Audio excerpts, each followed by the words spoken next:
આજે આપણે શીખીશું પૂર્ણ સંખ્યાઓના નીચે લખેલી ગાણિતિક ક્રિયાઓના સંદર્ભમાં જૂથનો ગુણધર્મ। આપણે જોયું છે કે 0 થી લઈને અનંત સુધીની બધી સંખ્યાઓ પૂર્ણ સંખ્યાઓ કહેવાય છે। જૂથનો ગુણધર્મ સંખ્યાઓના જૂથ એટલે કે ગ્રુપ બનાવીને ઉકેલવાનું શીખવે છે। આવો આને વિસ્તારથી સમજીએ। ચાલો પૂર્ણ સંખ્યાઓના સરવાળા માટેના જૂથના ગુણધર્મની વાત કરીએ। માની લો અહીં 5 ફળો છે, 3 ફળો છે અને 2 ફળો છે।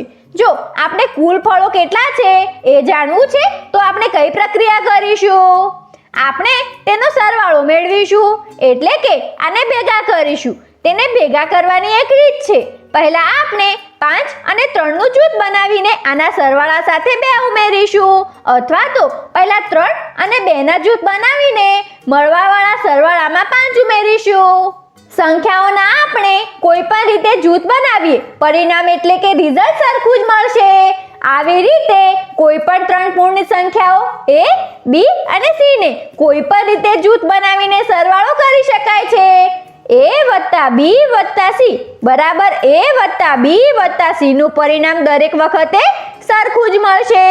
એટલે પૂર્ણ સંખ્યા માટે સરવાળાના જૂથનો ગુણધર્મ જળવાય છે। હવે આવો સમજીએ પૂર્ણ સંખ્યા માટે બાદબાકીના જૂથનો ગુણધર્મ। શું સરવાળાની જેમ પૂર્ણ સંખ્યા માટે બાદબાકી સબટ્રેક્શનમાં પણ જૂથનો ગુણધર્મ જળવાય છે? વિચાર કરો। જો આપણે આવી રીતે જૂથ બનાવીએ તો પહેલા આપણે 5 - 3 કરીશું અને પછી 2 ને બાદ કરીશું। આનાથી જવાબ 0 મળશે।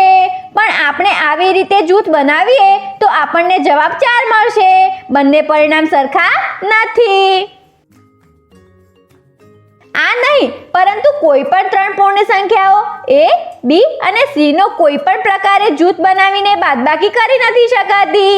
એટલે કે a - b - c અને a - b - c બરાબર નથી હોતા। એટલે પૂર્ણ સંખ્યા માટે બાદબાકીના જૂથનો ગુણધર્મ જળવાતો નથી।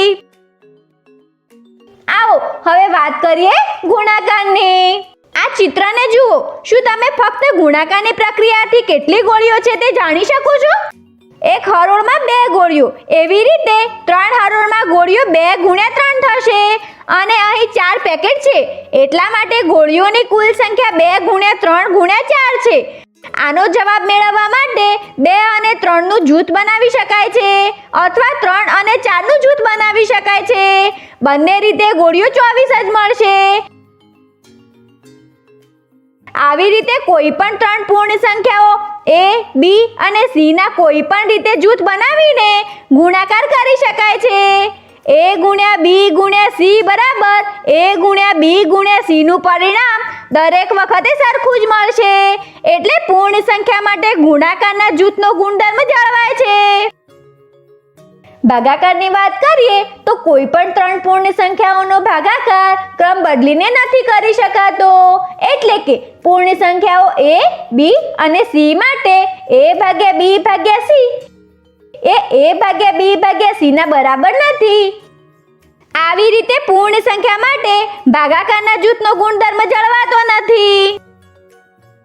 આવી રીતે આજે આપણે શીખ્યા પૂર્ણ સંખ્યાઓ માટે સરવાળા અને ગુણાકારનો જૂથનો ગુણધર્મ જળવાય છે પણ બાદબાકી અને ભાગાકારનો જૂથનો ગુણધર્મ જળવાતો નથી। આગળના વિડીયોમાં આપણે આ ગુણધર્મના કેટલાક ઉદાહરણો જોઈશું।